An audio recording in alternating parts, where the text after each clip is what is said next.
What is an average dinner for the family? Well, I cook a pot of beans and fry some potatoes, some corn or something like that.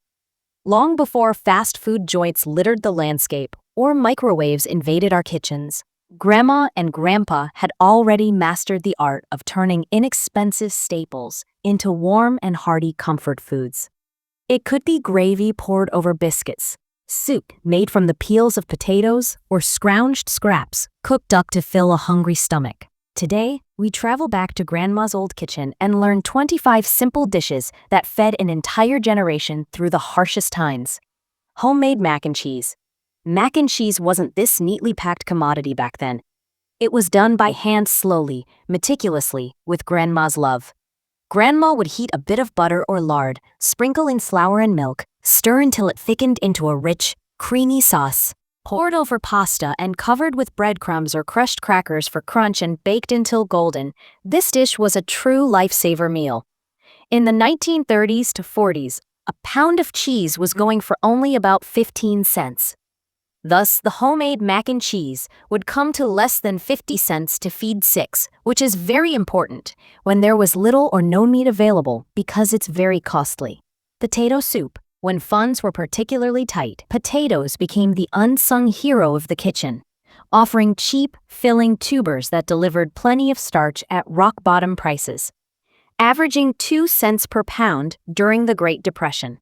Potato soup is the epitome of simplicity. Or so it can't get much simpler, or so one would think. Grandma used to dice potatoes and onions, simmering them for hours in water or milk, till the potatoes melted into the broth, naturally thickening it without the imposition of some costly cream. She even went on to throw in some celery leaves, which best of us nowadays would have just thrown away. A hot bowl for six generally ran to less than 20 cents. Water pie. Few, if any, of the survival recipes capture the magic of resourcefulness in the face of water pie, also known as depression pie or desperation pie. When it was milk, eggs, and cream that the family could not afford for a proper dessert, Grandma still came up with some sweetener. A bottom shell of pie crust, unbaked. No milk available, water in its stead. Sugar, a little flour, butter, or lard, the cheapest available in small quantity, and a little vanilla. When baked, this simple mixture turned into a filling with a thick, custard-like texture. It helped maintain a sense of normalcy during unusual times. Rice and beans. This duo nourished millions. Dried beans were super cheap, like around 5 cents a pound in the 1940s. Grandma would soak them overnight and then simmer them all day long. To season, she'd use salt pork or a leftover ham bone. That became a tradition in itself for the South on busy Mondays. A meal for a family of 8.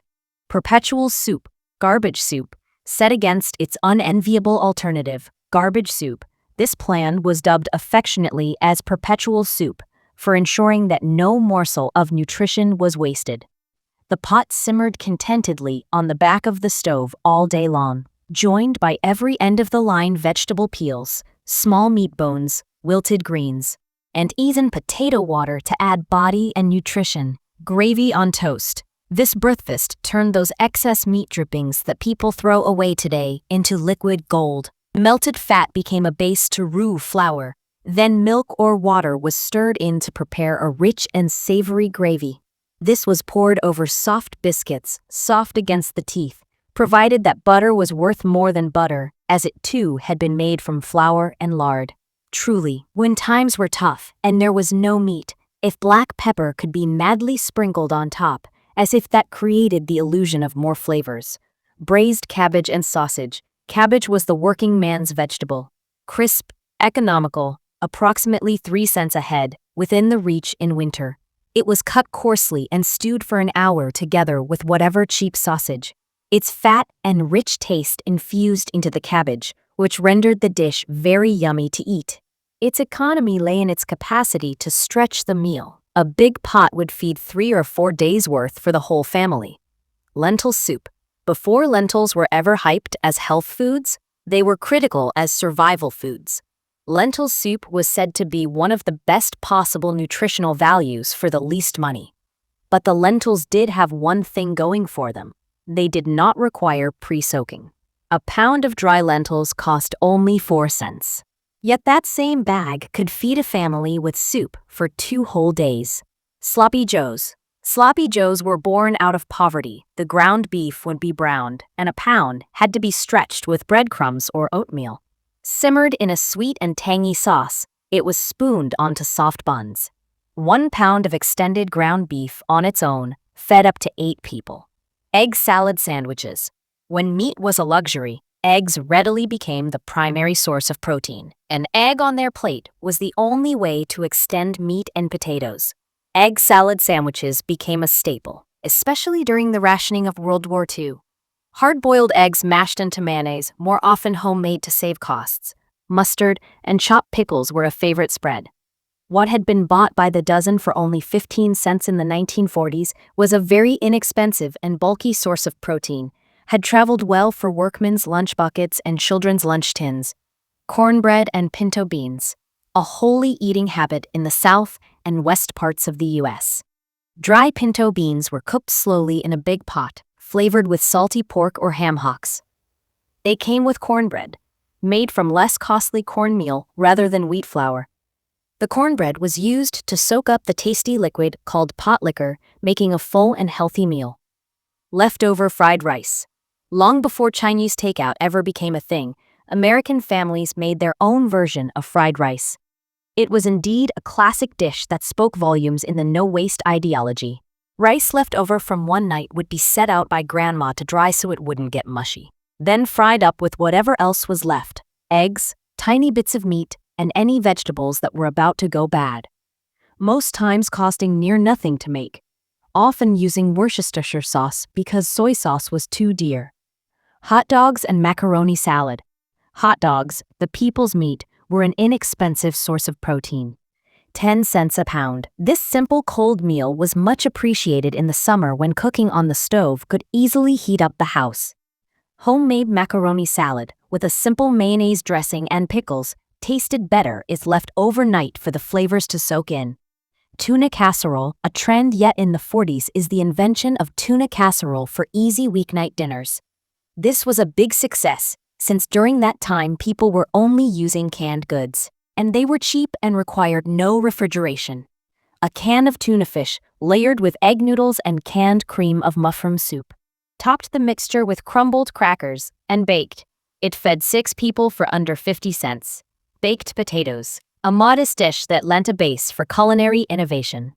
To conserve fuel, many families would bake large potatoes right in the hot coals of the fire or in the wood stove, giving it that particular smoky taste.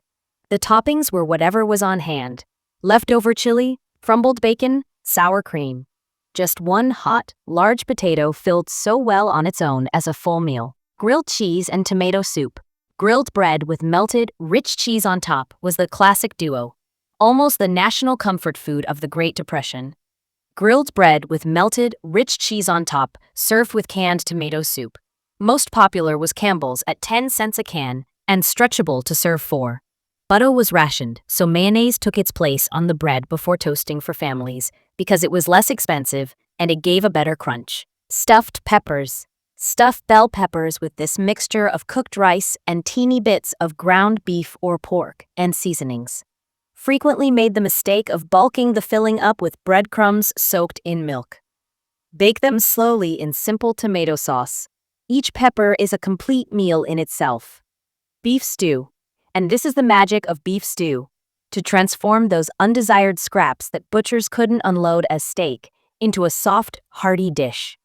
He also seared the stew meat well, then simmered it long with the cheapest of vegetables and potatoes, carrots, and onion. The smell would have said warmth and that rarity of something plenty on cold days. Tater tot casserole, a beloved dish in the American Midwest, popular in the 1950s when frozen foods became affordable. Ground beef and canned cream of mushroom soup were mixed and topped with neat rows of frozen tater tots. This very economical casserole was an indispensable item at community potlucks.